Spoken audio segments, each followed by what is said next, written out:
Melania Trump breaking her silence today on Jeffrey Epstein, a story, a scandal that has consumed this White House off and on for much of the last year. Melania Trump has never responded to questions about Epstein or about the more than 100 times her name is mentioned in the newly released Epstein files. Today, she did both, suggesting that her conversations and connections with Epstein were merely social, the product of overlapping between Palm Beach and New York City, and denied several specific claims about her and linkages to Epstein, denying that she was introduced to Donald Trump by Jeffrey Epstein, and denying having any knowledge of Epstein's crimes, his abuse of women and girls, or denying even that she herself might have been a victim. Melania Trump has, in recent weeks, aggressively, along with her team,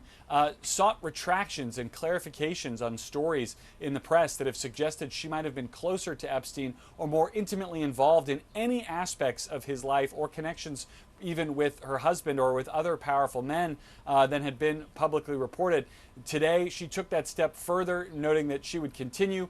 to be seeking those retractions and calling the efforts to somehow link her to Epstein defamatory and smears, and suggesting that people were trying to politically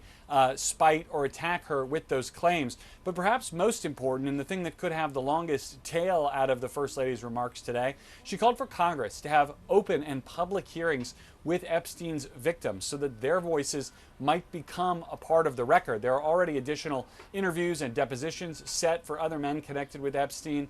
through the House Oversight Committee, but another round of public hearings would keep this story in the spotlight and could be a frustration for a White House that has tried very hard to turn the page on the Jeffrey Epstein scandal. At the White House, Garrett Haake, NBC News.